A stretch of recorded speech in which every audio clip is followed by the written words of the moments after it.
sure my sound is going. We're looking good. All right. Hi, everybody, and welcome to Advanced Cameras. My name is Saxon. I'll be your teacher today. As always, I'm here to help you guys learn a little bit more about cameras. I'm here at Apt Electronics. We're located in Glenview, Illinois, and we'll be getting started in a little bit here. Yeah, it's brand spanking new. This is the first ever advanced camera class, so we're going to go through it in just a little bit. But you know, to get everybody kind of up to snuff with everything else, intro to cameras, we really just focused on shooting in the automatic setting, how to frame things up, and how to make a clean image on the inside of our camera. Moving into intermediate, we started to talk more about changing settings on our camera, how to use the f-stop, how to use the shutter speed and ISO, and independently, and then using them all together, as well as talk about lenses to help improve your shot. In this class, we're going to focus on the last part of your photography. Where does it all go when you're done? And what else can you do with your photos? You know, they don't just live on your camera. You don't just take a photo. There's other things that you can do with that. So that's all the stuff that we're covering today. We'll get started in about 4 minutes here. I'm going to let other people join. I know I've got one person who's coming to class. We'll see what time he makes it at. But other than that, anybody else online, you guys know the drill. Any questions, comments, or concerns, you guys can go ahead and chat at any time. I can reply back at any time. I'll do so on the screen here so everyone can hear your question. Just keep it appropriate, and yeah, we'll get started in a little bit. Thanks for joining. I'm going to close the door.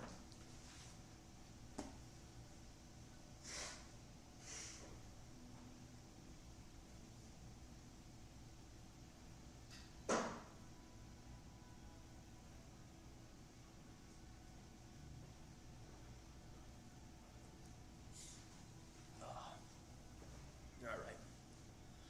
And I apologize for last week. Sorry I wasn't here. I was just a little under the weather, but we're back. And actually, it kind of worked out. For June, we had 5 weeks. So advanced today, and then next week we'll be doing into or beyond your traditional camera, which encompasses a lot of the classes I've taught before that just didn't hit the mark, whether that be drones or GoPro. So we're just going to add all that together into one class. And that's what I'm teaching you guys, is kind of what to do when you've gotten past your regular camera. Now you're ready to become more advanced and see, you know, what else is out there as far as photo taking mediums. So another 3 minutes and we'll get started, everybody.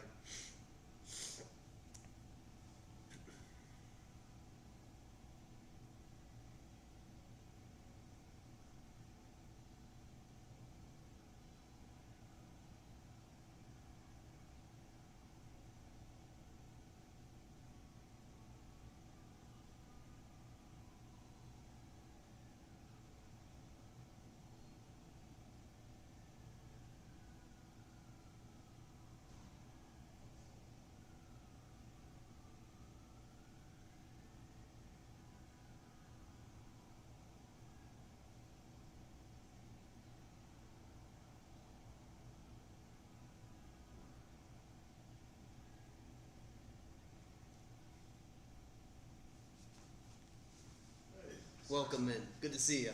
Good to see you. We got another 2 minutes, and then I'm going to get everything started. Okay. Have a seat wherever you'd like, and then. So you do this live as well? Exactly, yeah. So the idea is that I've got 4 viewers at the current moment. People keep jumping on as it goes, and they'll kind of scatter in and out. And then they can chat. That's what my little chat box on the one side is. So if anybody has any questions, they'll announce it. Okay. I can read them out loud, answer it. If not, we'll just kind of power through the presentation. Fantastic. All right. Thank you. Do you want a water bottle or anything? Yeah, that'd be great. Yeah, absolutely. Thank you. It's a hot one out there. It's getting hotter.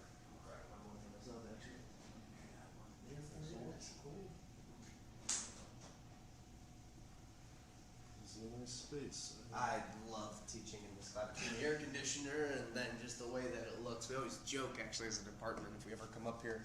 Kind of, if you ever watch Star Wars, it kind of reminds you of like a Jedi Council room or something. We're always like, oh yeah, we're going to the Jedi Council room.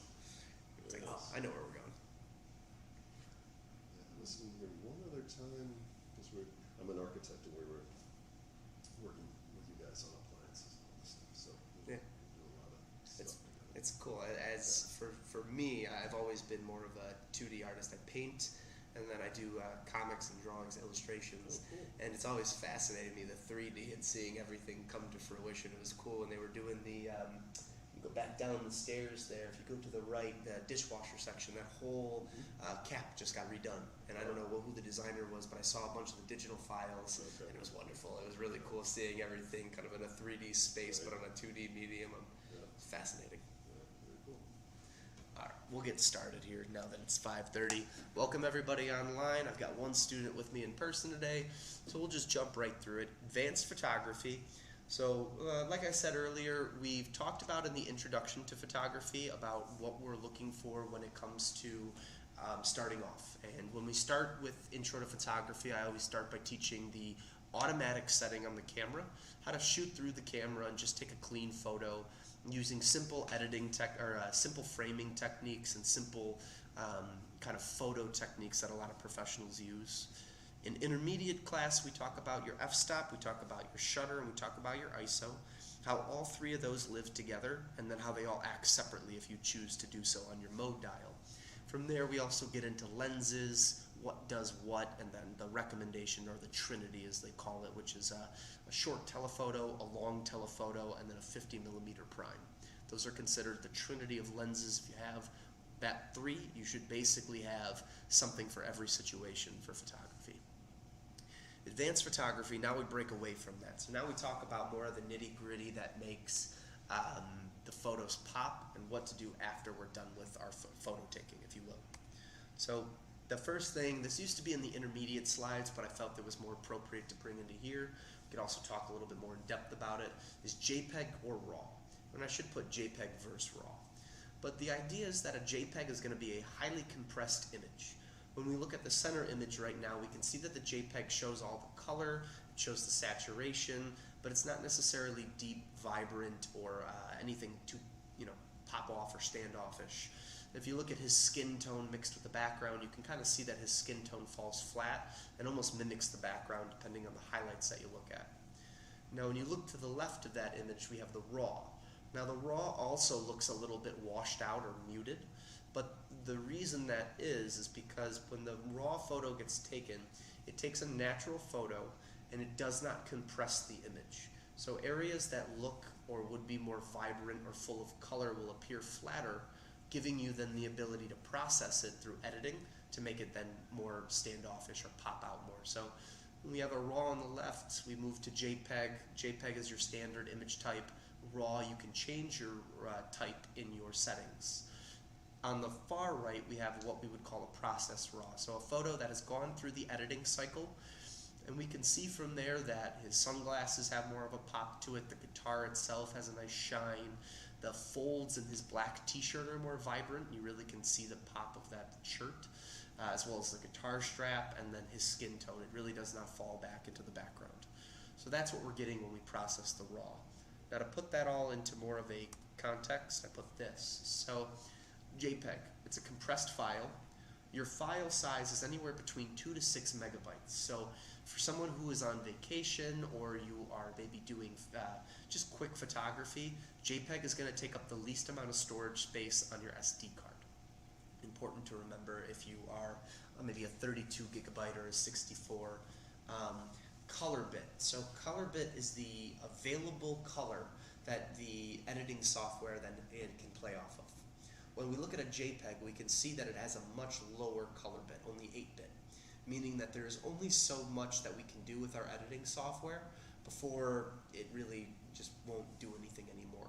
Now, when you play with it and you're doing stuff with a JPEG versus a RAW, you will notice that you can significantly spike certain attributes of a JPEG. And we'll talk about all the different attributes you'll see in editing softwares next.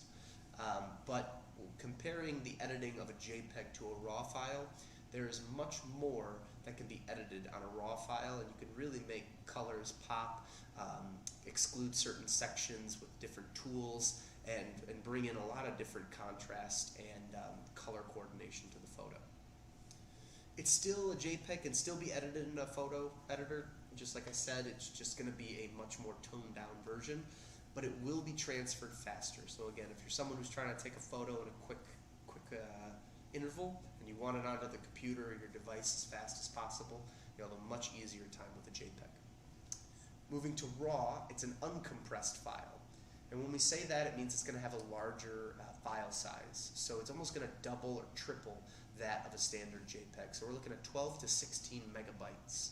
Again, very small comparatively, but stack a lot of raw photos up, and your 32 gigabyte or 64 gigabyte SD card that was holding 8,000 or 4,000 photos can now only hold about 4,000 or 2,000 photos. So you're halving your SD card with the raw format. But by doing that, now you're accessing a higher color bit. Now, the color bit, everything now, this comes in with depending on your camera. So certain cameras, when you're shooting, will shoot at a 12-bit color rate. Others will shoot at a 16-bit color rate. Typically, the higher end camera that you're going, the higher of the bit rate that you will. Certain flagship models are really high-end models, so we can say, for example, the Z9, or maybe the 1XD from Canon, or maybe the R3 or the Sony Alpha 1.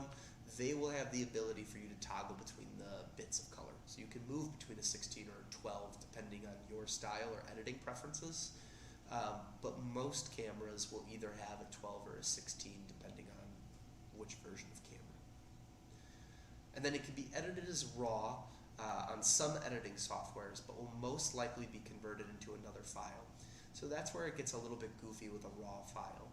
The RAW file can be edited, but if you're not using the proper software for it, it basically doesn't work. The computer will automatically tell you need to change the format of the file. By that, they either want you to change it to PDF, which I wouldn't recommend for a photo, or JPEG. And JPEG would be the only other option. For those who want to edit the photo, first off, we covered how to make the camera take a picture, but what do we do after with that picture? We edit our photos. When we're looking at editing softwares, so going back to that first slide or that second slide, the RAW format gives us access, and so will JPEG, but with the RAW format, we can truly access all of the features through these programs. These are the four most popular. I'd say Lightroom is the most popular right now before Photoshop. Lightroom, while it doesn't have everything that Photoshop has, for those who are trying to change the color, not necessarily trying to manipulate the photo's integrity, Lightroom will give you the more easy access to that. They even have apps on the iPad, on your phone, that make it so easy to do. Photoshop, on the other hand, will give you that kind of same ability, but Photoshop allows you to change the integrity of the photo. The new smart AI tools that they have out there that all these artists and news places keep talking about, you can circle part of the background and completely erase something. So let's say you're taking a beautiful architectural picture of a building and you've got all these cars rushing behind underneath it. You could technically circle all those cars and then say no cars. It'll remove the cars, and now you just have your building that you were taking photos with. So Photoshop gives you more of that ability. Capture One Pro and Corel Paint Shop Pro also offer similar features. I would say that both of them are going to be closer to a Photoshop hybrid, but the main bread and butter of what we'll be talking about, all four of these services provide.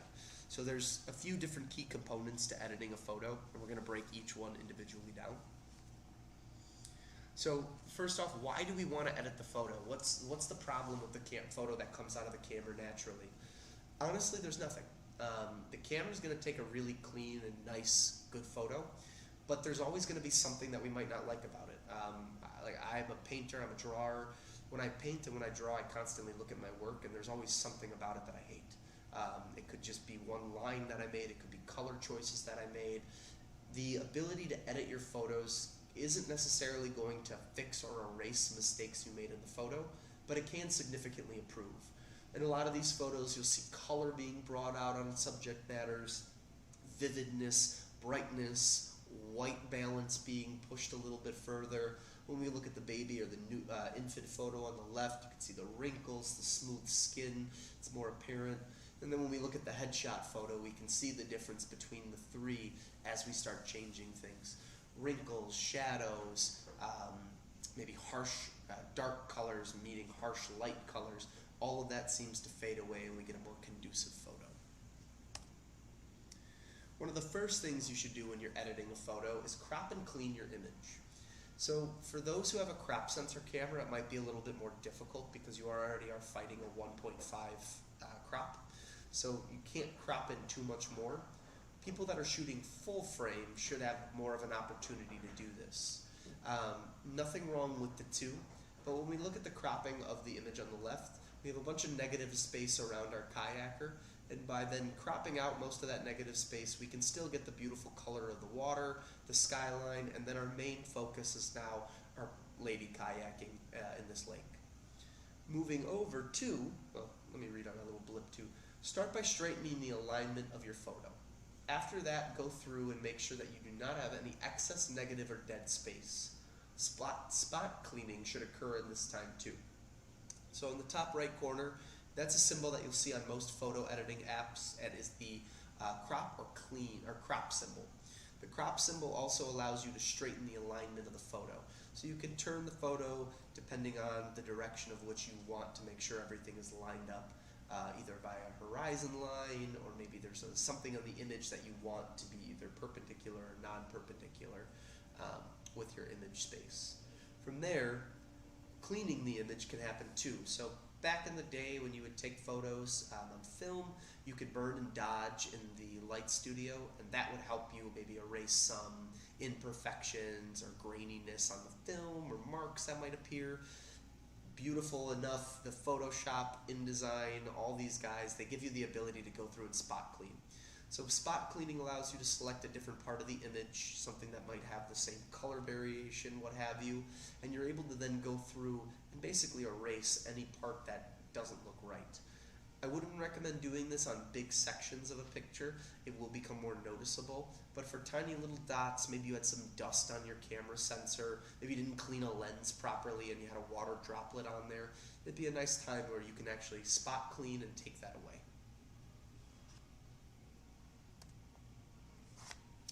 Second thing we're going to look at is adjusting our white balance.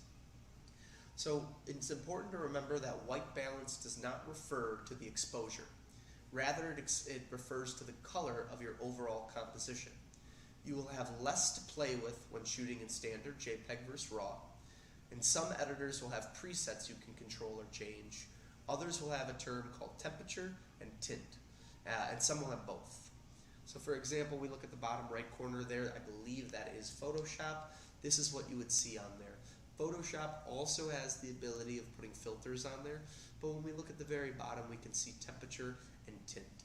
Temperature is pretty self-explanatory. You're looking at a cold or a warm temperature. So it's either going to make things a little bit more mellow and bring it towards that cyan rating, or it's going to make things a little bit brighter and bring it more towards that yellow rating. Now when we look at then the tint, we see that it's green and purple. It's very similar to that too. When you look at a pair of polarizing sunglasses or something that's tinted, you typically can see an additional color within that spectrum of whatever you're looking at. I'm trying to think of an example here. I think polarized lenses are good. If you ever get a tinting on your car windows, sometimes when the light hits right, it won't look black, it'll almost look purple. And that's the tint that you're adding to it. Green is going to tint it less, and purple or pink is going to tint it more. The other thing I always recommend with these is that one of my personal favorite things to do whenever I'm playing with a new photo editing software, or maybe when I haven't touched it in a while, I like to jack the color all the way up to see exactly what it's affecting on my image. And it's important to remember too that all of these, unlike our intermediate camera class where we're talking about how aperture and shutter speed and ISO can be separate, but then they can also be together, everything we're talking about here works in tandem. So it's important to remember that when we make one change on something, we might have to go back in and change something that we already edited and fixed. That's just the nature of playing with color, lighting, and then all of the different attributes of our photo. Now, the next thing we'll talk about is the exposure and the contrast. Both of these two play together, and it's important to remember that exposure plays on brightness and the darkness of the photo. Beware of making a photo too bright because you can get a muted and muddled look on your photo. So when you're taking pictures on your camera, most cameras, most DSLRs and mirrorless cameras, I'd say mostly mirrorless, have what we call exposure compensation. We're able to change the exposure compensation. It can and will affect ISO on the camera and other things, but it's a way for us to lighten or darken the subject matter in front of us without necessarily needing to make other changes. So when we look at the mountains on the bottom there, you can kind of see that before and after of changing that a little bit, and I actually should probably use that center image. So when we look at the right image, or the image all the way on the right, and then our center image, we can see the difference between exposing and overexposing, and underexposing as well too. Now for contrast, it's a little different. Contrast plays with dark and light tones within the image. High contrast makes an image stark with very dark and very light sections. Low contrast will make things look flat and washed out. The goal is to aim for the middle. So when we look at the mountains, that's a perfect example. On the left, we have our standard image, and when we add more contrast on, in this case would be increasing the contrast, we slowly start to darken some of the mountains, our color starts to change slightly, and overall we change from this cooler tint, or this cooler image, to something a little bit warmer, vibrant, and you've got this nice dramatic lighting coming through as well as the clouds in the background.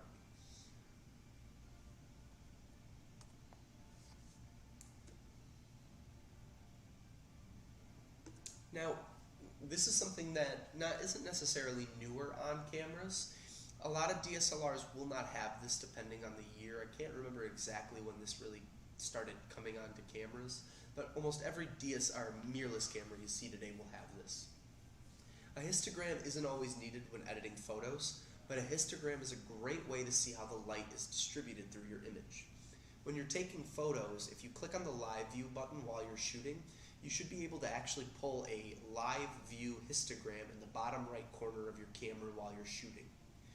The idea is that you're getting a kind of a wash of what the camera is seeing, not based on the image, but based on light reading. So on the right side we have shadow. That's going to be our darkest point. When we're looking at images, it's going to investigate and analyze the image to see how much of that image is shadow based. The next thing it's looking for is midtones. Things that aren't necessarily overly dark, but don't offer too much luminosity, something that a highlight would maybe add like glare or a streak or a shine. These are your tones directly in the center. And then you have your highlights. Now, when we look at a histogram, this is a pretty good and even histogram when you think about it. Your midtones should be the main projection of your photo. Your shadows should be much darker than your highlights, and your highlights should be adding on that little extra oomph to make things stand out or pop on the image. Now, does it always necessarily have to be this way? No. There's a lot of leeway with this, and some people don't even care about this setting at all. But to kind of give you an idea of what some of these photos look like, if we look at overexposed, we can see that our histogram heavies all the way on the right, meaning that for the most part, we are only luminosity, we are only highlights, we're only the brightest colors of the image. Not a lot of midtones and not a lot of shadows, if not any. Then when we go to the properly exposed photo, we can see our peak in the center there. We're hitting the highest point being our midtone, but then we're also hitting good luminosity, and then we're also hitting good shadows as well too. It's a more even photo. And then we can see in the underexposed photo that we're really lying heavily on the shadow with some midtones.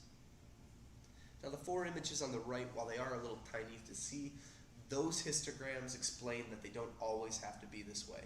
All four of those images have their own dramaticism, they have their own intrigue, and not paying attention to the histogram possibly could have, or paying attention to the histogram possibly could have taken away from the dramaticism in the photos, because it would have blended itself to be very plain or standard, or we'll say the traditional.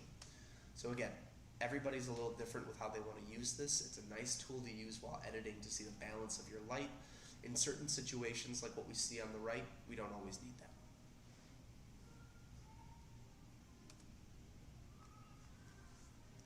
Now the next thing we can look at is vibrancy and saturation.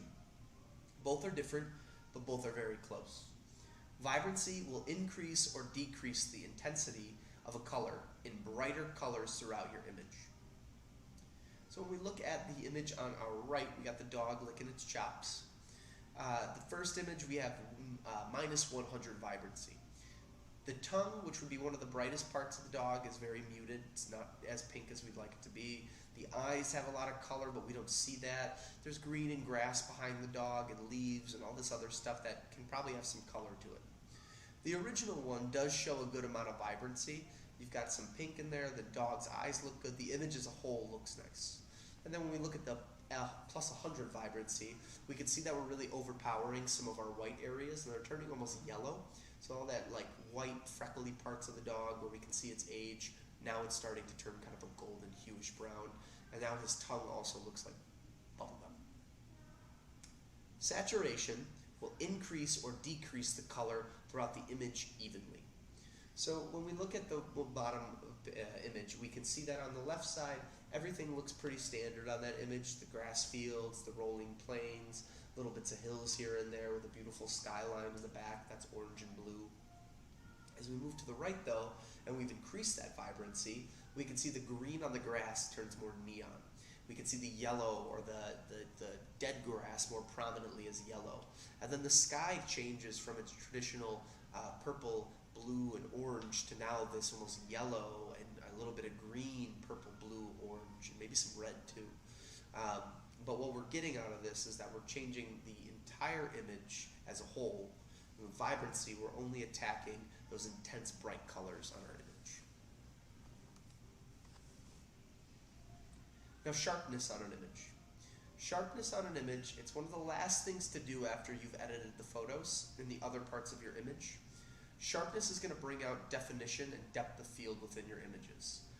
Too much, though, will create a halo effect around the image, and that's probably something I'm going to put on the next class, or next time I teach this one, I'll put an image of what the halo effect looks like to give you an idea. But when we look at some of these images, the frog one is one of my favorite examples because it's a very minor change within the sharpness that we're doing. But you can see it within its nose, within the highlights and the shadows. You can clearly see the marks that are made there. A little bit with the fox as well too, where the white fur on the fox is, we see it stand out a little bit more in the sharpened image. The eye and the area by the eye is a little bit lighter, but they pop out a little bit more. Again, we're giving more information to our subject matter to then either present the photo as a popping off the page or as falling back on the page.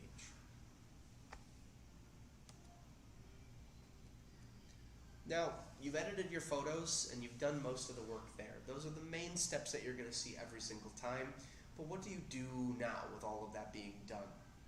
I like to talk about this because I think it's two important things to mention.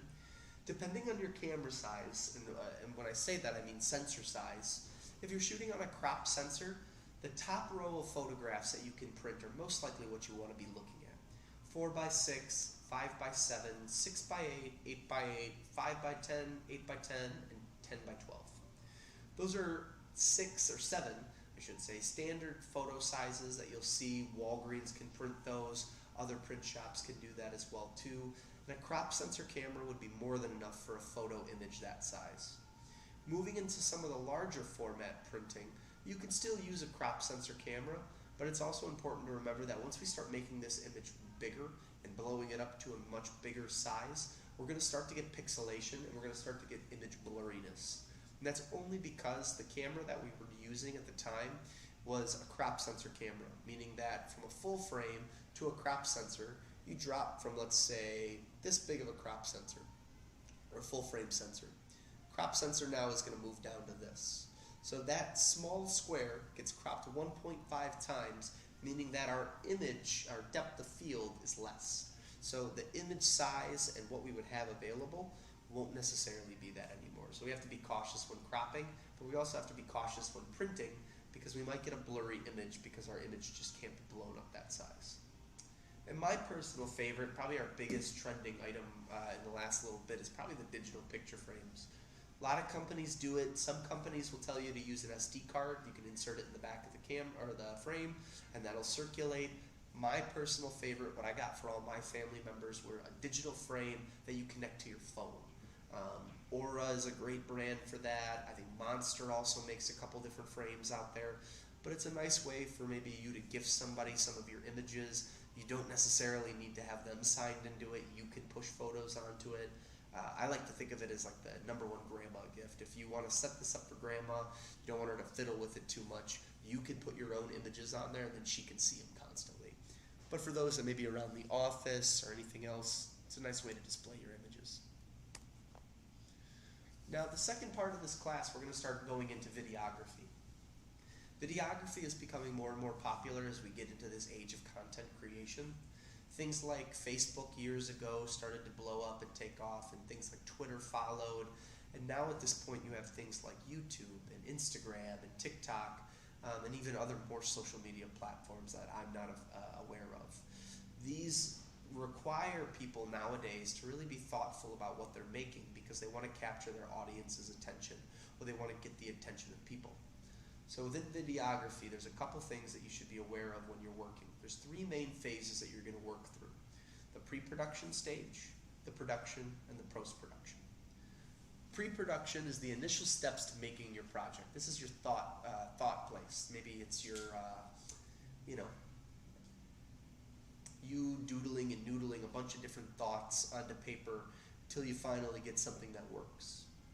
In this step, you could maybe use it to set up how you want to take pictures or how you want to film, maybe what location you're going to. You're basically getting everything written down so that way you can begin the production, which is the main phase of capturing clips or film to use. So in pre-production, we've planned it out. Now production, we're executing it. We're taking care of the business. We're getting everything shot and done. And in post-production, we're going to use the same skills we just learned within photo editing, and we can put it all together to make our final piece. These are the 3 terms that you're going to hear the most with doing this. There are other sections or other maybe subtopics within these sections, but these are the 3 most important. When we talk about filming and we talk about video resolution, ratio, and frames per second. These are 3 important things to keep in mind. With video resolution, we've got 4 different types that you'll see. We have an SD, an HD, a 4K, and an 8K.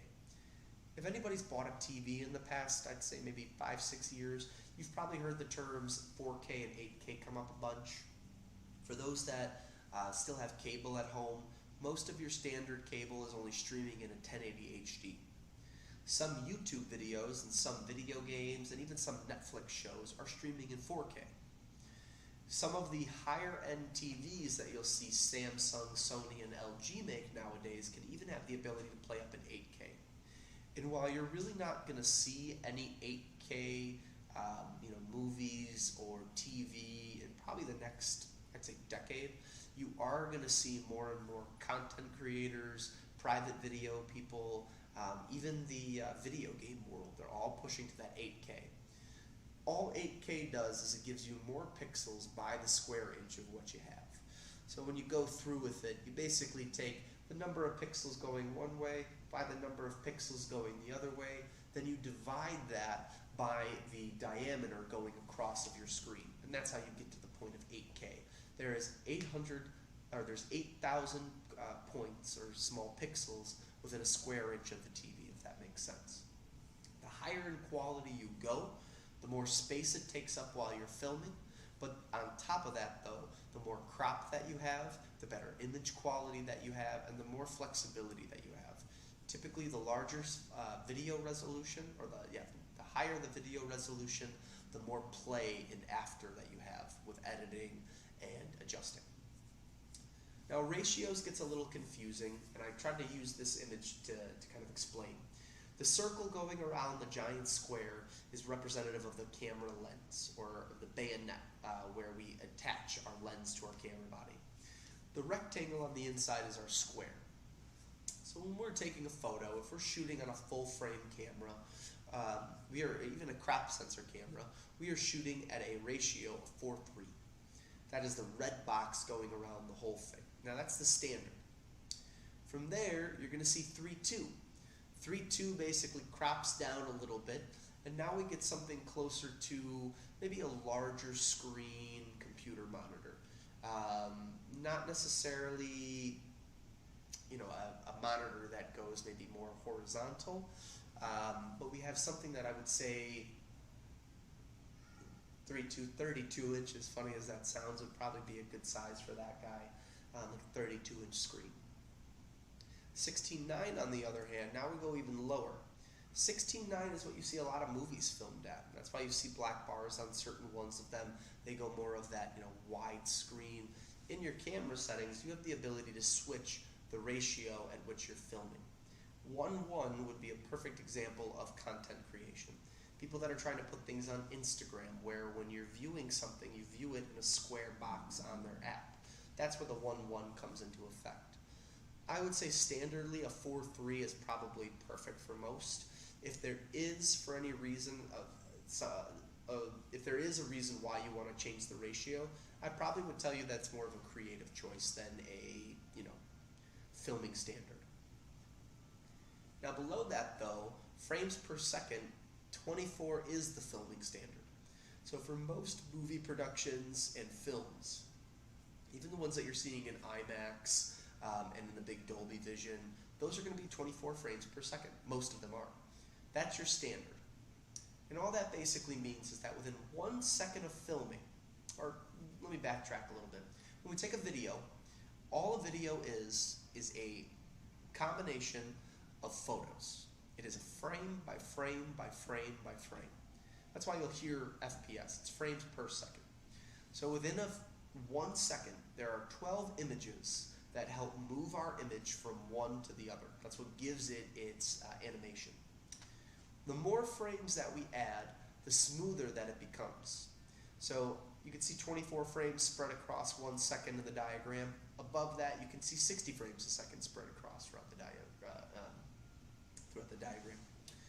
When you're looking at it, 120 FPS might seem like a lot, but the reason you might want to use that is for something like slow motion. 60 frames a second might be better for something like a time-lapse video. 24 frames a second, I would say, is the universal or industry standard. Most movie productions, most companies are all going to be using 20 frames a second.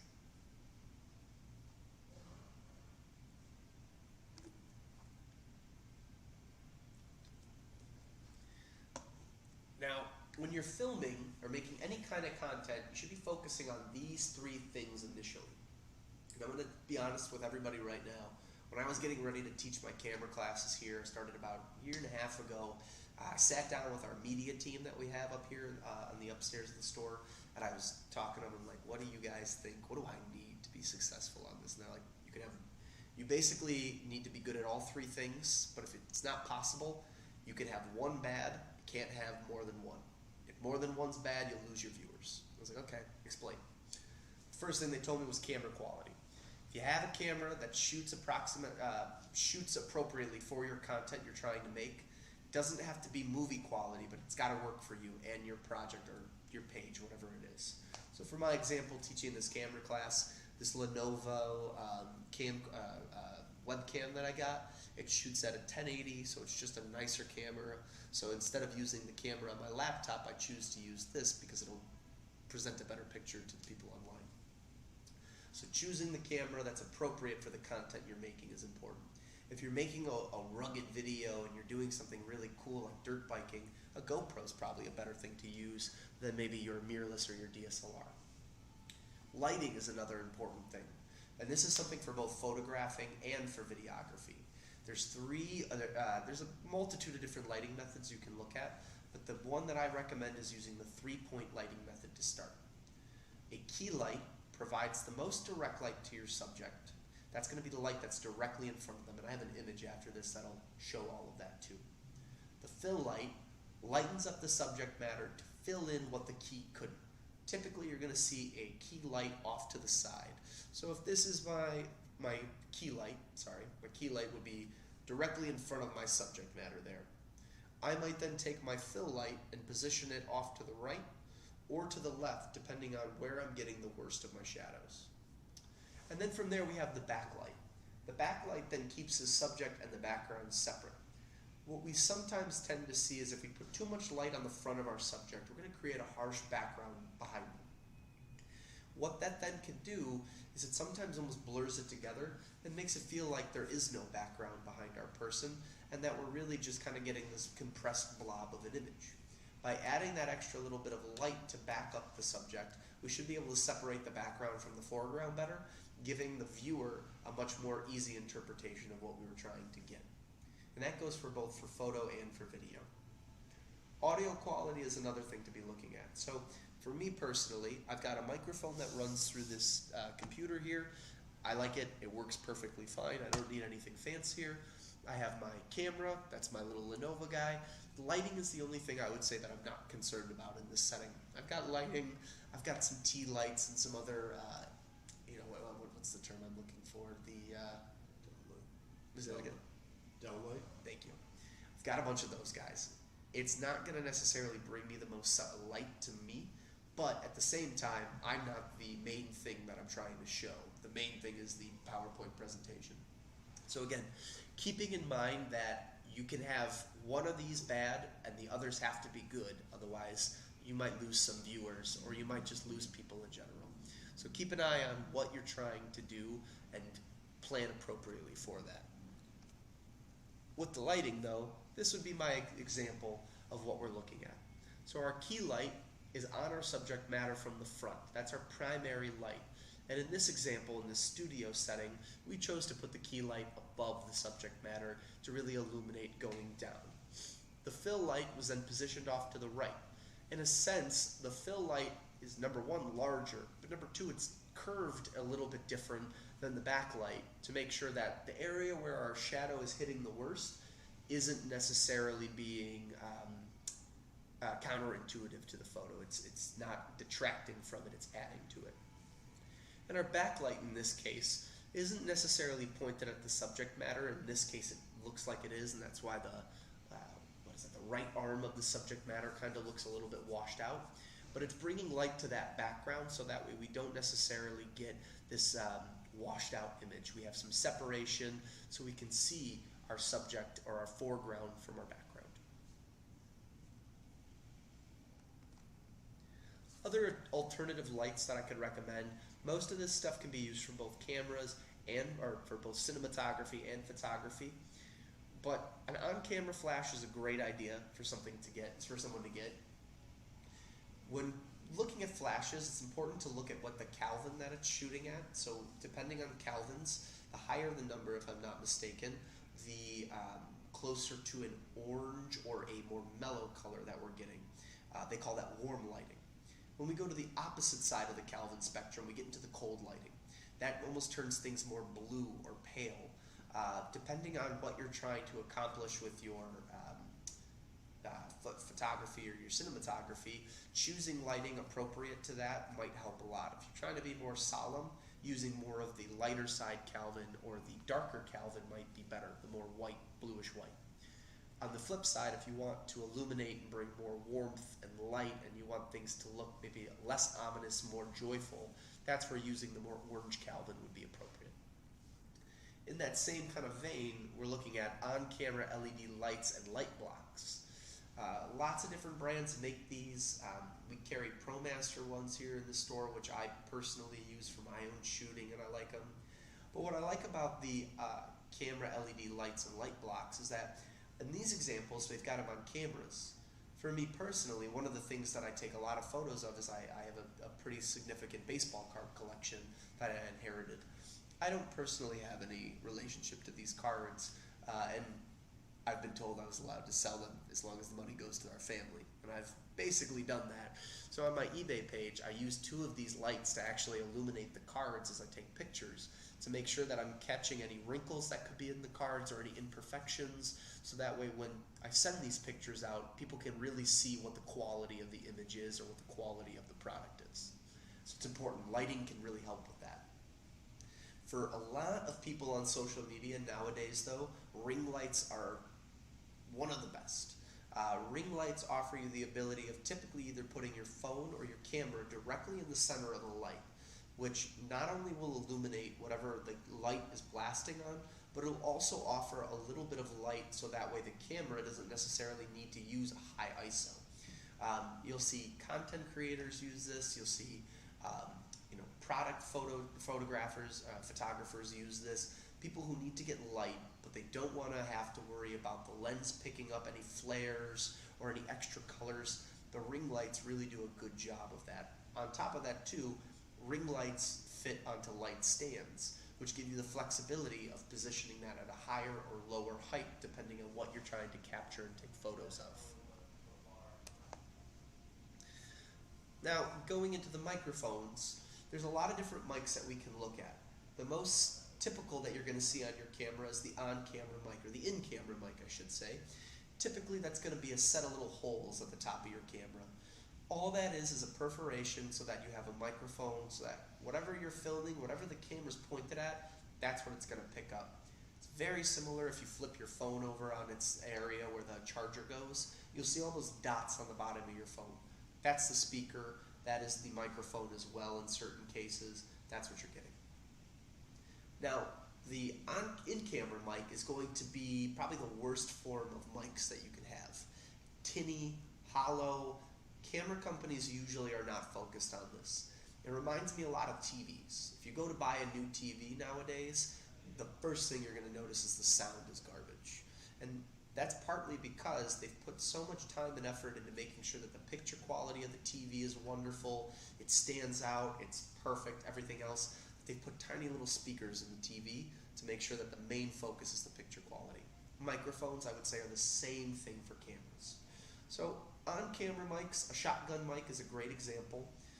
Thing to remember with a shotgun mic is that it's a cardio type mic. That being said, if you point it at whatever subject matter you have, that is the sound that it's going to pick up. Now it's important to remember that even with this style of microphone, you're going to have sound coming on the opposite sides of it. So it's not a perfect solution. Therefore, using something like an on-camera mic is great for close quarters, for maybe close-up contact, indoor contact for sure. It can also be used for outdoors too, but you might pick up a little interference even with the muffler that goes around it to prevent that. Wireless mics might be the next alternative, and I actually personally own the DJI microphones. I swear by them. Multitude of reasons I won't go into, but the beautiest part about a wireless microphone is that you have a receiver. The receiver then can connect to your camera, phone, tablet, what have you, and then the microphones actually go onto your subjects. They get clipped on. Cool part with a wireless microphone too is that most of them actually have a connection port for you to hook up a lav microphone. So when you watch TV and you watch the news or you're watching stuff, the days of using boom mics are still there, but what you're really going to see is that a lot of these TV personalities, they have little boxes on the back end of their pants. That's their receiver. Then they have a lav mic kind of wired up through their shirt and hooked up so that you can't see it. It's a great way of being discreet while also getting a premium audio. For those that don't care though, you'll see a lot of videos online of people wearing these small blocks with a little rabbit's tail next to their collar. That's an example of a wireless mic. You can put a little rabbit's tail on there so you mitigate the wind interference and you don't have necessarily this rushing through the microphone. And last but not least is our classic boom mic, our boom mic guy, if you will.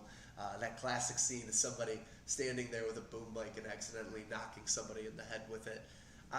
Still used, still popular, but as far as what you're going to see most content creators or YouTube personalities or, for example, we actually just recently, in the front of the store, we had a grill demonstration, and one of the guys that came out, I can't think of his name, I think his Daryl is his first name.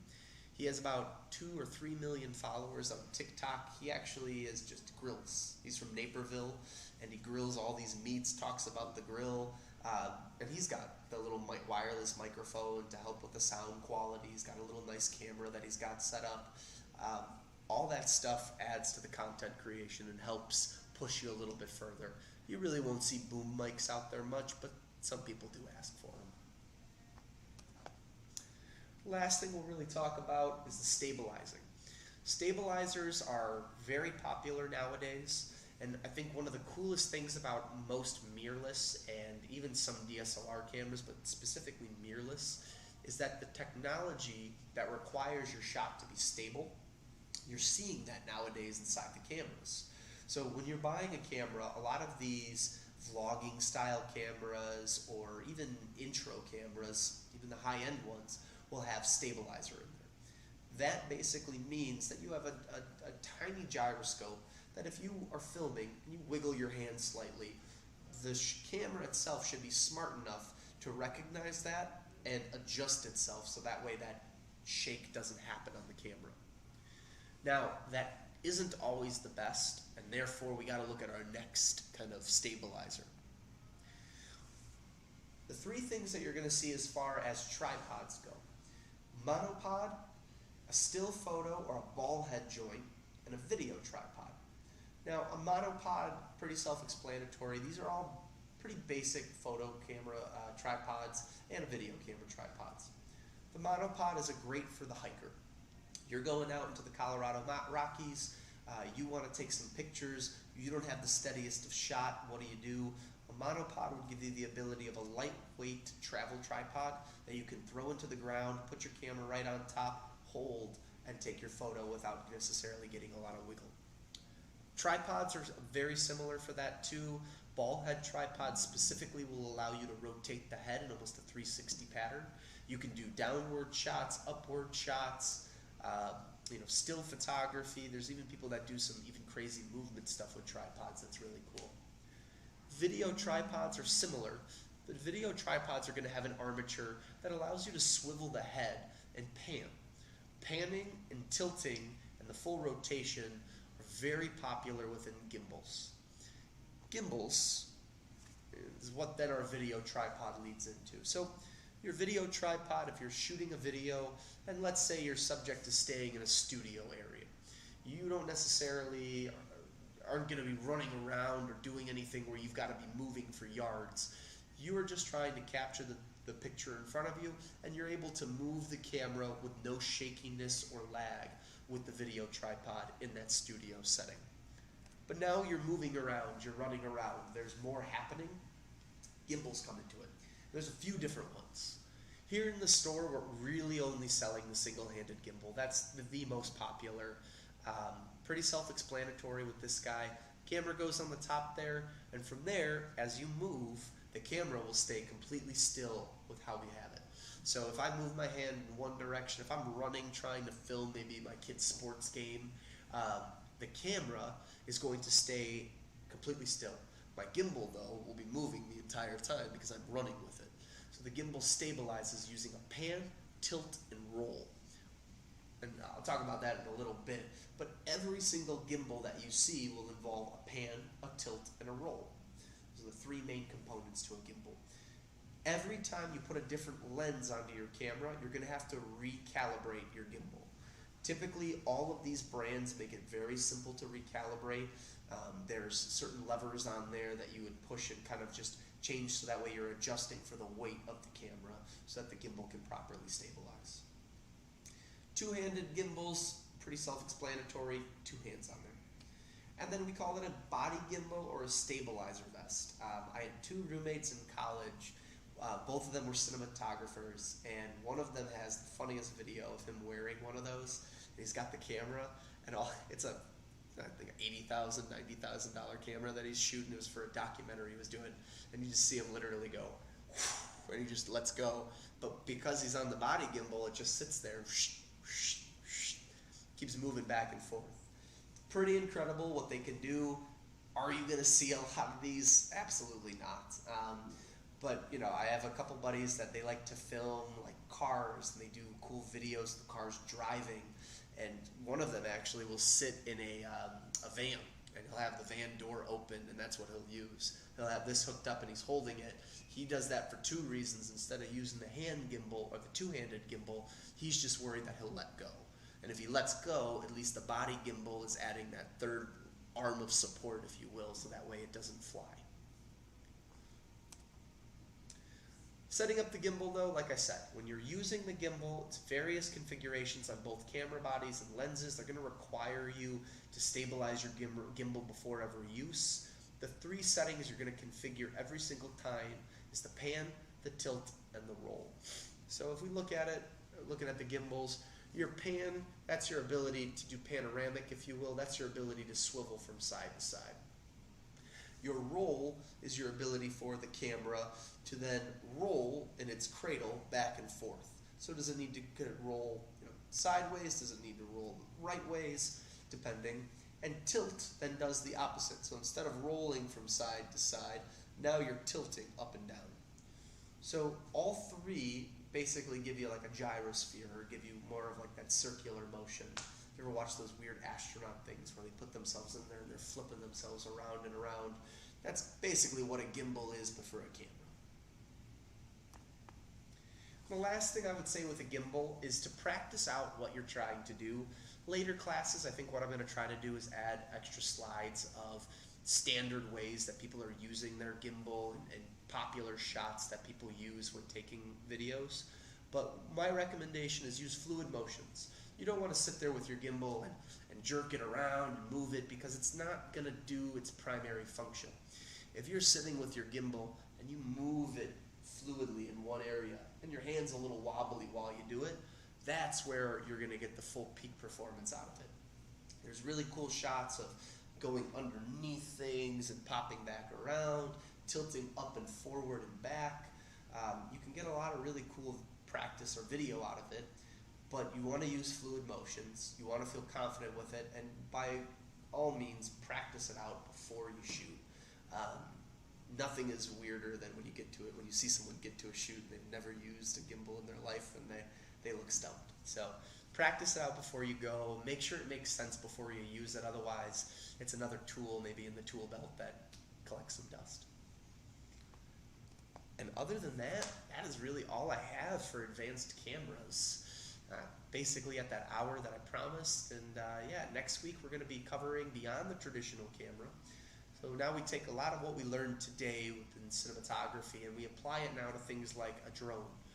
Most drones nowadays have large sensor sizes. They shoot 4K, 5K video. They have 6 to 8 mile ranges, and a lot of the drones that the company DJI is making are almost professional based to the point where you could make a Netflix movie or some type of movie with it for business or pleasure.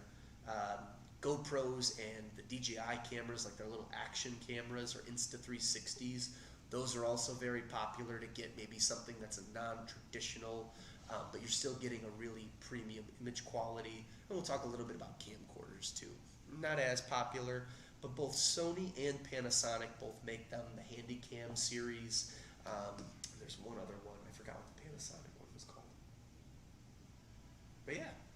Thanks everybody online for attending. If anybody has any questions, go ahead and ask now. And I guess while you're here, what do you got for me? Anything?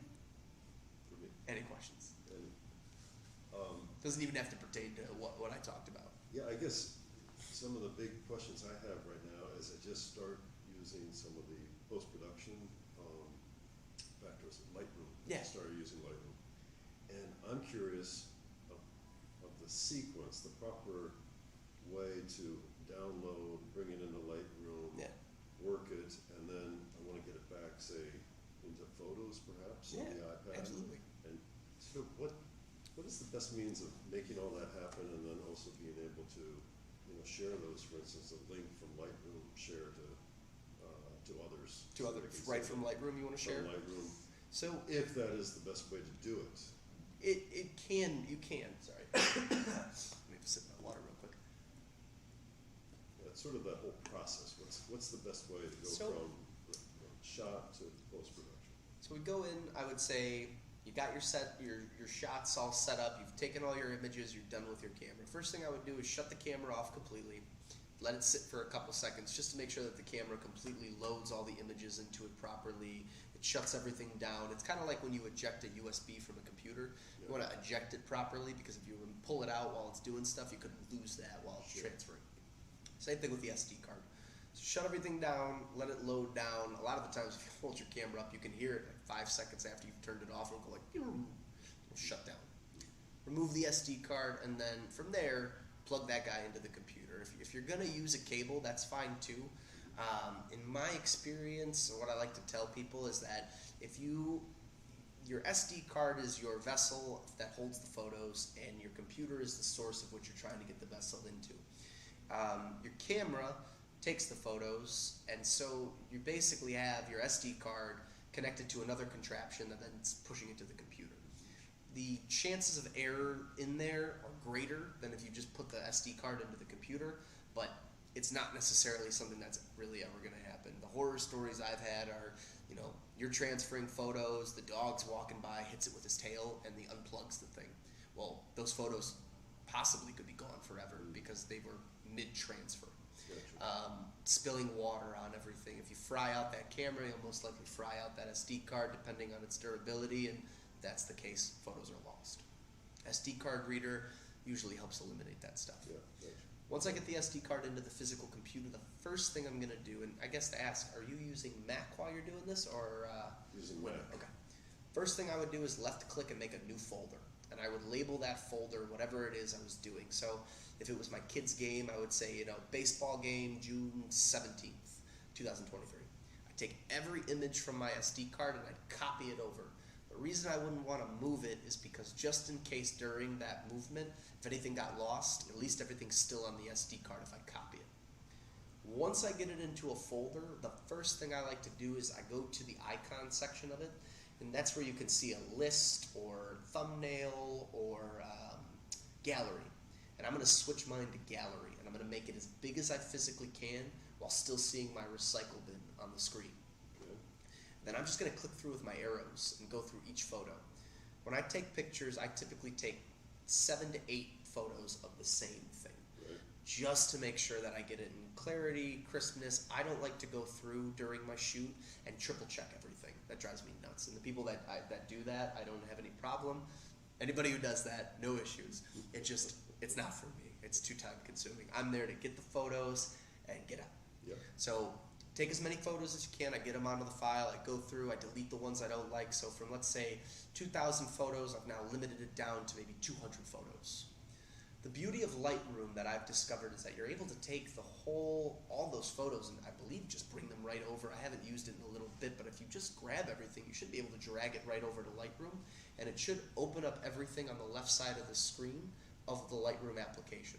So if you're taking 150 photos, you grab all those photos, bring them into Lightroom, drop them onto the application will open, and on your sidebar where you've got all your photos, everything should populate.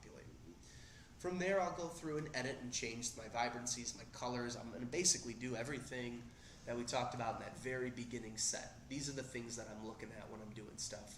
I like to start with that crop and clean. That's why I did it in a way where I did it in the same pattern that I like to go through with it. So I start by cropping and cleaning the image, make sure things are straight, got rid of all my junk on there. I then go through and I adjust the white balance to see if I like it a little cooler or warmer depending. So you're in Lightroom now, as you described that? Yes. Okay, good. Yeah, you're in Lightroom and now you're going through each of the individual settings to play with. Now, that's where it gets a little tricky because you might notice that Photoshop, Lightroom, Capture One Pro, or the Corel, those are the 4 most popular, they all might have some different things on there. But they're all going to have these main things. Gotcha. And these are the main things I would say that people are looking for. Everything after that is more maybe stylized or maybe more particular. You can use your lasso tool to select certain areas that you want to burn and dodge or change color-wise. That's all something there. But typically, I like to crop and clean first, get rid of spots, make sure I get rid of negative space, clear things up, do my temperature, my white balance. And then I typically will do this depending, again, usually with the photos I'm taking, I'm not as concerned about it. But if I do get an image that's super dark, I want to lighten it up a little bit more so that you can get the full detail of things. If I want things to be more melodramatic, I will darken them more. It's all dependent on the mood of the photo I'm trying to capture here. If it's my kids, I probably would use something that's more normal or maybe something brighter. If maybe I was watching a theater play and I brought my camera with me and it was a cool scene, I might take that and I might darken it a little bit to add some flair. Same thing, I typically don't use the histograms. I don't find these as helpful because, like I was saying earlier, on the right side there, you see so many images and they don't follow that histogram at all. There's no pattern there. But all 4 of those images have different moods. They have different things. The macro photography of the dandelions, you can see all the little bits. I wouldn't want to make that darker. The photo on the left there, on the bottom left, you've got all that kind of doom and gloom, the fog, everything else. Keeping it darker would be nice, and so on and so forth with them. So histogram, take it or leave it for what it is, but it is nice, a nice tool. vibrancy and the saturation, again, that's something I play with depending on how flat my image is or how dull my image is. If it's something I'm just not, I feel like it could be brighter, I'll play with it a little bit, but sometimes I feel like these can tend to make the photo look a little too cartoonish, or these two in particular can make your photo look a little over-edited. So I always am very careful with these, but they can add some cool flair to it, especially depending on what you're trying to get. I don't think that the dog photos look bad, except for the top one. Even the top one looks kind of cute, but I don't think any three of those pictures look bad. I just think that the vibrancy plus 100 makes the tongue look like a bubble gum. Sharpness, though, I use a lot. I'll go through and I'll make sure my color looks nice and everything else. Sharpness tool on almost all of these photo apps is pretty spectacular, what you're able to do with it. The frog is a better example. I'm going to find something better than that fox example. It doesn't really fit the mold, but when you look at the frog, on the left there, in certain areas of that, like where the light is hitting the frog, it almost feels blurry. And when you start to sharpen things up, you can really start to see the detail, and you really start to lose some of that, what's the term I'm looking for? When I'm thinking of T's right now, but when you're watching the TV, you'll get light bleed, where you see a light, something very luminous, and it looks like that white is just bleeding everywhere. It doesn't have an edge. It just feels like it's falling into the rest of the colors. Sharpness helps that. Really puts an edge on that. So that's another good one. But once I've gone through these steps, what I'll then do is basically save just as is, and that should then basically save all the photos as they were back in that folder. So that if I click the File Save button after everything's been done, my images should now be edited, color changed, and back in that folder. And it's back in the folder where you started.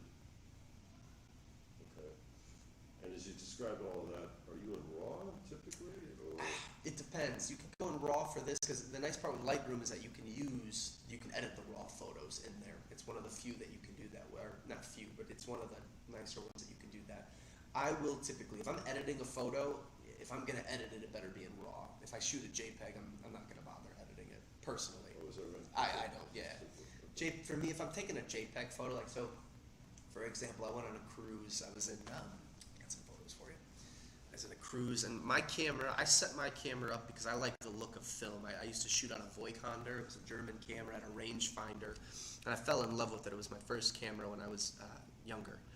And it was a great camera, it was a hand-me-down, but I've always been chasing that film-like look, and I don't necessarily want to get something that's like overly produced or anything else. But while we were on the cruise, these are some of the photos that I took. I set my camera so that the ISO is at a certain level. I changed the color saturation so that things would feel a little bit more bright or standoffish, but none of my photos were edited. So these are all JPEGs. Okay. The reason I did that was because I know that naturally I've set my camera up to look like film. I don't want to go back and edit those. If anything, I might change the lightness or the darkness slightly, but in reality, I want to keep the image the same way because I like how the blue feels a little bit washed out, and you can see the variation in color as you're going. And as you start to zoom in, you can see the graininess just like if you were to have a standard photo. So this is my Fuji film. This is my X Pro 2. So I think it's a camera built in about 2017, 2016. But again, everybody's a little different on how they want to do it. Yep. Personally, I believe if you're shooting on JPEG, the image is compressed and it's already kind of tuned enough that you don't necessarily need to edit it. Okay. The RAW, though, you'll get that 12 and 16-bit color, and there's a lot more that you'll notice, especially when you play with those dials. So I always recommend, too, I know it's silly, but for those that are just starting with any of this stuff, when you see a dial like that where it shows temperature and tint, and you can go one way all the way or one way down all the way, I recommend doing that. Go all the way one way, go down all the way, and see what it's changing on there to make more sense of it. But then, yeah, from there, I wouldn't really send any of the photos through Lightroom, and it's been a little bit. I probably haven't been on Creative Cloud now in 3-4 years. I can't remember off the top of my head if you have the ability to then share files automatically with other people. I was able to do that. You were able to do that. So you can do that. I personally like to then just take the images and immediately put them back into the folder, so that way I've got them ready to go. From there, I would take my favorite images, convert them from RAW now to JPEG. Since they're fully edited, fully ready to go, I compress that image, and now I've got a 2 to 6 megabyte photo. Much easier to text out, email out without losing the quality of it. With RAW, though, it can get lost in the translation a little bit when you're transferring.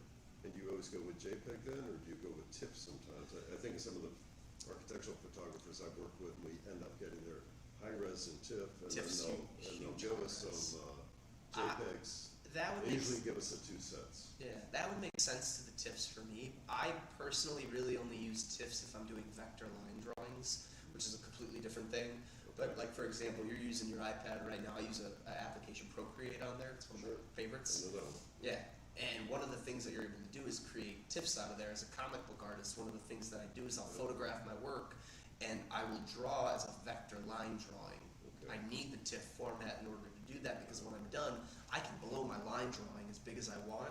And from something like Procreate, even InDesign, other programs, you can zoom all the way in as far as you can. You hardly can see the pixelation of the lines. And that's important when it comes to that. Sure. As far as photographs, I can't think of the last time I would have sent somebody a TIFF photograph unless they specifically asked me for it, maybe for the higher resolution, what have you. But typically I edit in RAW, and I will then send people the photos in JPEG, just because it's an easier format. Makes sense. Yeah. Good. Cool. Are there more people on still? Or? Yeah, I still got 5 people. I'll close this out in a little bit. Nobody's chatting or anything. This typically happens. It's kind of cool. I watch, and as it goes through, I see people. It'll be maybe 2, 3 people, and all of a sudden it'll jump to 25, watching for a while, and then it'll drop down to like 3 or 4 again. So it's fun. And from everything that we keep hearing, so for anybody online, from everything I was told by my marketing team and everything else, on the app YouTube page, this is the most watched live stream videos that we have. So I'm pretty happy about that. And as far as the store is concerned, we've definitely had a nice uptick in cameras. It's always like that though at this time of the year. I call this the bird watching season, because the amount of people that come in that specifically want a camera to look at birds, it's unbelievable. That's like, I'd say, one of the #1 retirement hobbies that I've seen in the store. And there's a lot of cool sanctuaries in the area between the Grove over here in Glenview, and then if you get in Chicago, where I live, on Montrose Beach, they have the piped plovers. Those guys nest on the ground. And when you walk through, it's like this little dirt path, and all the birds are chirping by your feet. But you see people with these obnoxiously large binoculars and these cameras with super lenses, and they're just snap, snap, snap. And yeah, it's a hobby. So there's also a club. I have a couple. I was telling somebody else. There's two different clubs. I meet some of the members here every once in a while. O'Hare has a club that takes pictures of planes. They were actually on the Fox 12 or NBC 5 the other day talking about it. But they have special permission and badges. They have a section on the runway that they're allowed to stand. That has like a little fence around them, so they're way off there. But they can go out there with as big of a lens as they can bring, and they can take the pictures of the planes. It's like coming through. I'm like, that's pretty cool. At the Botanic Gardens, there's a club that meets up, and what they do is they get to take pictures, but then afterwards they have competitions. Whoever gets voted for the best photo, they're going to be the photo for the newsletter for the Botanic Gardens. So there's a lot of different clubs out there for getting involved in it, and I always get a kick out of seeing what other people are doing. Very cool. I guess some of the other things I've been thinking about get to be kind of camera specific in my mind. Yeah. For instance, is it just starting to get going on the thing? Full auto setting or various priorities? Yeah. What's the best way to go with that? All touch and feel. The intermediate class would be a good one to check out. When you go home, what I might recommend, take a look at the YouTube and watch the intermediate ones. If not, 3 Thursdays from now I'll be doing it live again, so you know. But intermediate, we talk a lot about that. And so what I typically will recommend, remind me, which camera do you have again? This is the Canon R5. Yeah, that's what I thought. I was going through, and they called me earlier. I was like, oh, an SD card for. I remember that camera. And I'm like, yeah, that is a very powerful I would say that that's the second one in line for Canon's flagship. That's phenomenal. When I'm taking photos at the current moment, a lot of the times, and I feel like I should mute the camera, I shoot on auto. And a lot of my friends that are professional photographers, they stick to automatic. The cameras are so powerful on some of these mirrorless that the photo's phenomenal. So shooting on automatic with the raw photos gives you still the ability to edit, and as long as you have the eye for what you're trying to frame up. Sure. Canon does a beautiful job though if you then keep taking pictures on automatic. If you go to the playback button and you click info on any of the photos, it will then break down with a histogram and all the other details for what it decided to do with the intelligent auto. It'll show you what f-stop it chose, what shutter speed it chose, and what ISO it chose. So what I usually tell people is use that as a tool. Take photos in auto, then go back and look at them and try to figure out why your camera decided to do that. Well, it made it 100 ISO because I was in direct sunlight, so I didn't need a high ISO. And my subject matter was right there using the autofocus that I had. It came in on the subject, started blurring up the background slightly, so I went to F3 or F4. And then for shutter, subject matter wasn't moving, so it just did it in a 1 200th of a second. That's the kind of thing that the info button will tell you, and I find that very helpful. From there, I might say, if you're taking photos of subjects that are moving, and there's a lot of speed, shutter, or the TV or S on the camera would be the priority I would recommend for you. That's going to just control the speed at which the camera's closing that shutters. Yep. If you've got something moving really fast, or just, let's say, a football player running down the end line there, or running down, I would probably tell you to start at 1 1,000th of a second or faster. So long as you're controlling your aperture and your ISO properly, or if you're on shutter, the camera will do the rest of the work for you. So that way you don't have to necessarily make it more light or dark. But the shutter will then give you the ability to just focus on how fast that camera's capturing your image. Aperture priority is the flip-flop of that. Shutter doesn't matter. It can be any speed you want.